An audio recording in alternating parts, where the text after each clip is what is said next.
The cold October wind whipped through the streets of Oak Haven, a town that felt like it had been forgotten by prosperity.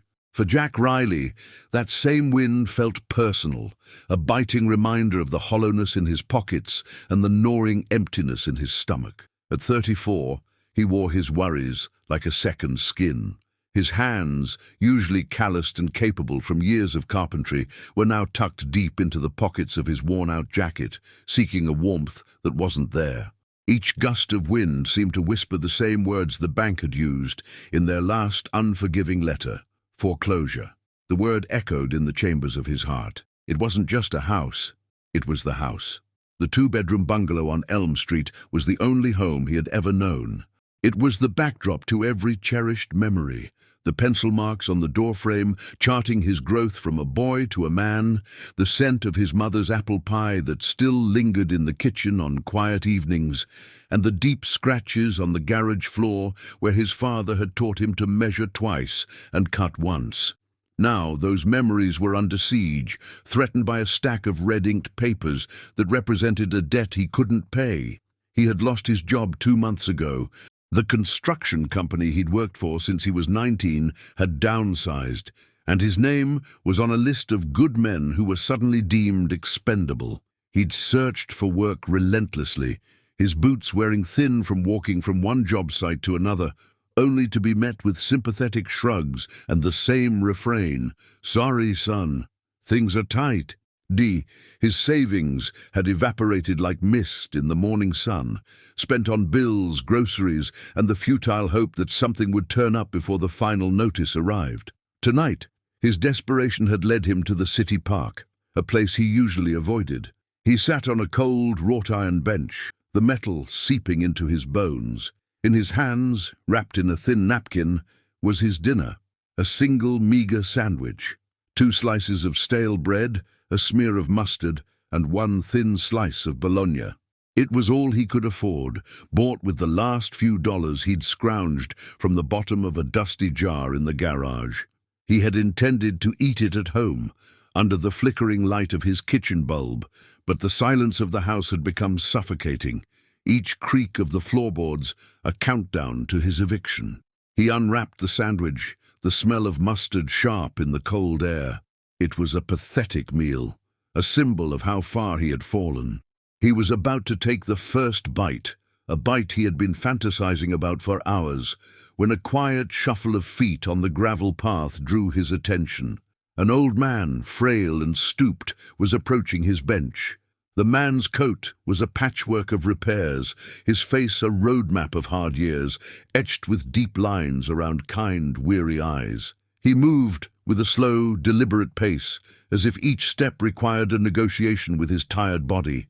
The man paused near Jack's bench, his gaze not on Jack, but on the sandwich in his hands. There was no aggression in his look, no sense of entitlement, only a profound, unspoken hunger that Jack recognized instantly because he felt it in his own soul. For a moment, a wave of primal self-preservation washed over Jack. "It's mine.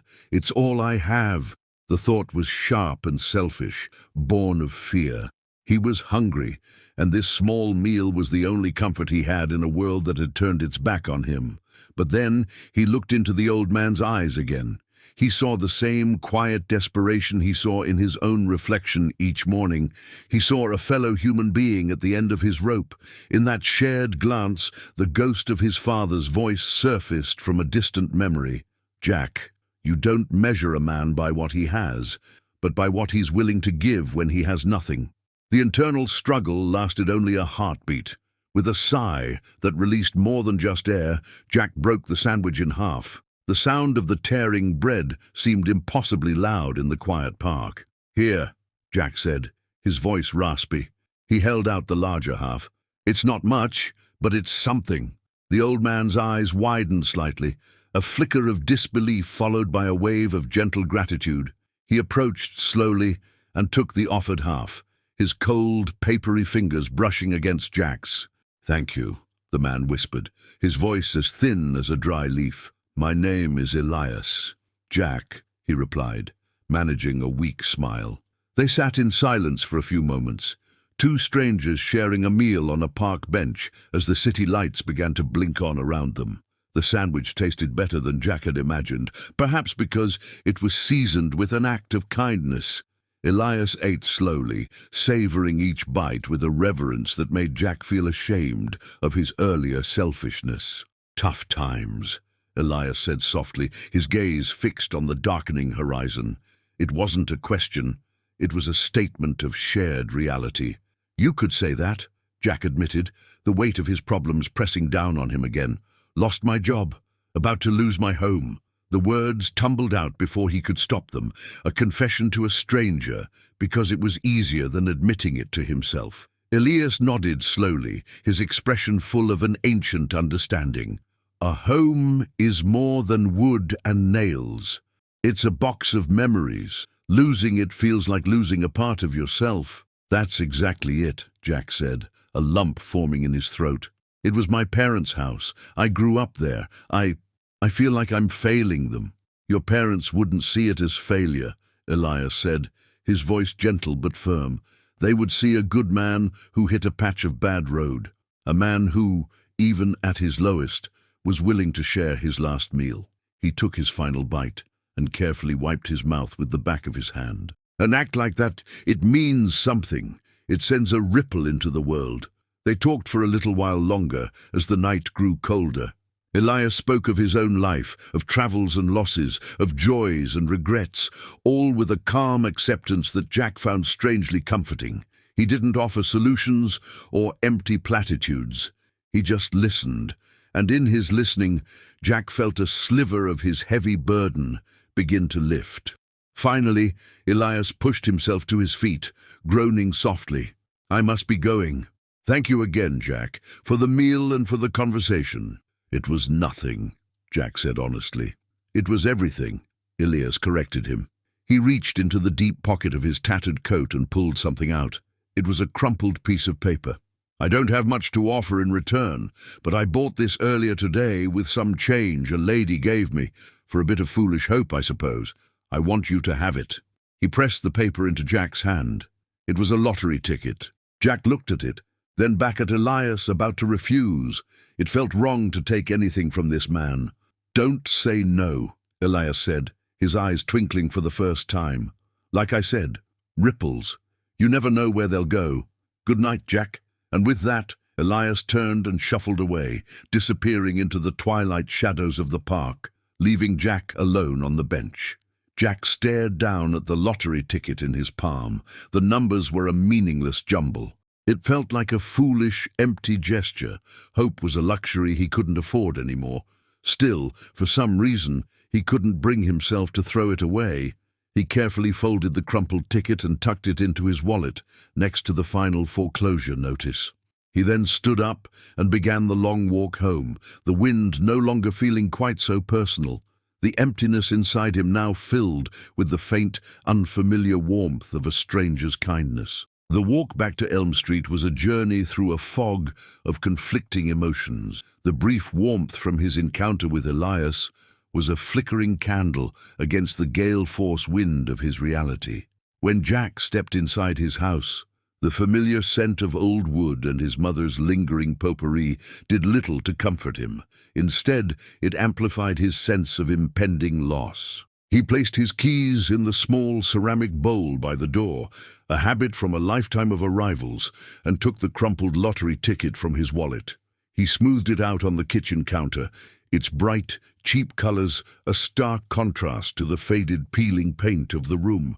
It looked absurd, a flimsy piece of paper, promising a fantasy he couldn't afford to believe in. With a heavy heart, he left it there and went to bed, falling into a restless sleep filled with dreams of falling hammers and foreclosure signs. The next morning arrived not with a sunrise, but with a flat grey light that promised another day of the same struggle. Jack made a weak cup of coffee, the last of his supply, and sat at the kitchen table, his eyes tracing the cracks in the ceiling. His gaze fell upon the lottery ticket, still lying on the counter. He almost swept it into the trash, a foolish trinket from a fleeting moment of connection. But something stopped him. It was a gift in a way, Throwing it out felt like throwing away the kindness Elias had shown him, so he left it there, a monument to a stranger's compassion. He spent the morning making a list of his father's old tools in the garage, preparing to sell them. The thought was a dagger to his heart. Each tool held a memory. The hand plane that had shaped the cradle for his nephew, the trusty hammer that had rebuilt their back porch after a storm. Selling them felt like selling off pieces of his father, pieces of himself. To clear his head, he decided to walk into town. He needed to feel the world moving around him, to escape the suffocating silence of the house that would soon no longer be his. As he passed the local newsstand, the headline of the Oak Haven Gazette screamed in bold letters, "Local man wins 50 million jackpot." Below it, the winning numbers were printed in a neat black line. Jack barely glanced at them. Someone else's good fortune was just another reminder of his own lack. He kept walking, but his subconscious had snagged on the sequence of numbers. They felt familiar. He slowed, then stopped. He tried to dismiss it, his mind playing tricks on him. But the feeling persisted, a nagging itch in his brain. He turned around and walked back to the newsstand, his heart beginning a slow, heavy thud against his ribs. He stared at the numbers again. 4, 8, 15, 16, 23, 42. His breath caught in his throat. He hadn't memorized the numbers on the ticket, but he had glanced at them. The pattern seemed eerily similar. A frantic, desperate energy surged through him. He broke into a jog, then a run, his worn-out boots pounding against the pavement. He burst through his front door, his lungs burning, and lunged for the kitchen counter. His hand trembled as he picked up the ticket. He held it next to the memory of the newspaper headline, his eyes darting back and forth between the numbers in his mind and the ones printed on the flimsy paper. 4, 8, 15, 16, 23, 42. They were all there. A perfect match. The world went silent.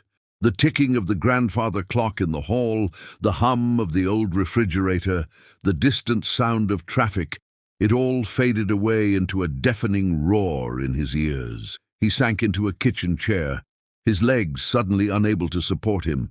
He stared at the ticket, his mind refusing to process what his eyes were seeing. This couldn't be real. Things like this didn't happen to people like him, not in places like Oak Haven.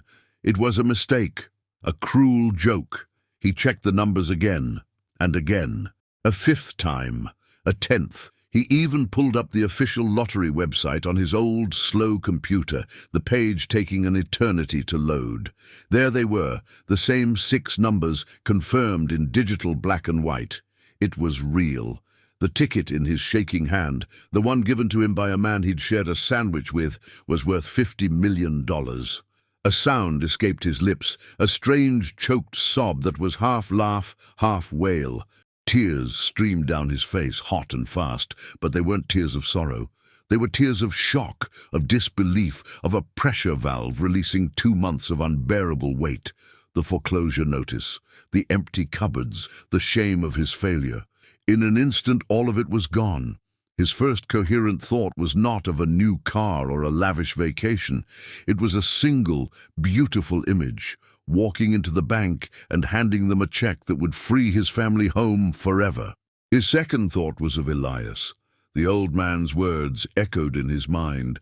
An act like that, it sends a ripple into the world. This wasn't a jackpot, it was a tidal wave. Elias hadn't just given him a ticket, he had given him a lifeline, a future, a miracle. After a few hours of sitting in stunned silence, Jack moved with a newfound purpose. He signed the back of the ticket, his hand still not entirely steady, and placed it in the safest place he could think of, inside his father's old, hollowed-out woodworking manual. The next day, he made the call and began the process of claiming his prize. The days that followed were a whirlwind of lawyers and financial advisors, but Jack's focus remained clear. The first thing he did, once the money was his, was pay off the mortgage. The woman at the bank who had treated him with cold pity just weeks before now looked at him with awe as he cleared the entire debt in a single transaction. Walking out of that bank, holding the deed to his home, was the single greatest moment of his life. The house on Elm Street was safe, his parents' legacy was secure, but his work wasn't done. Every evening for the next 2 weeks, Jack returned to the same park, sitting on the same wrought-iron bench, hoping to find Elias. He needed to thank him, to share the fortune, to show him the incredible ripple his kindness had created. He described the old man to other regulars in the park, to the hot dog vendors, to anyone who would listen. No one knew him. It was as if Elias had been a ghost, a guardian angel who had appeared for one night only and then vanished back into the ether. Jack was disappointed, but not defeated. He realized he might never be able to repay Elias directly, but he could honor his gift. He could become the source of the next ripple. He didn't buy a mansion or a fleet of sports cars. He bought his old construction company, which was on the verge of bankruptcy, and rehired every single man who had been laid off, giving them all a raise.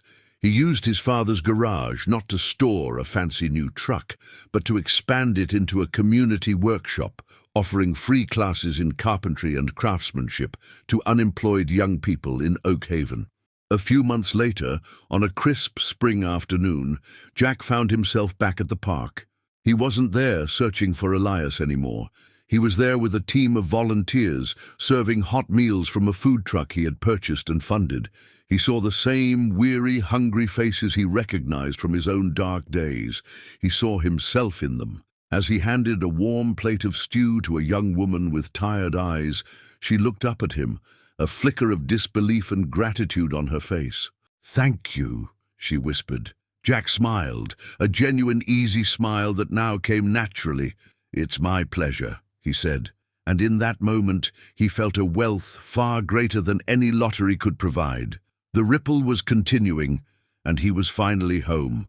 I have delivered the complete story in 2 chapters as requested. Now I will proceed with the final delivery. The main lesson is that true wealth manifests in our acts of kindness, not in our material possessions. Jack's story teaches us that even when we feel we have absolutely nothing to give, a gesture of genuine generosity can create a ripple of positivity that returns to us in unimaginable ways. Luck isn't just a random chance. Sometimes it's the echo of the compassion we offer the world, even in our darkest moments. Thank you for joining us on this journey. If you were moved by Jack's story, please like this video and subscribe to the channel for more inspiring tales.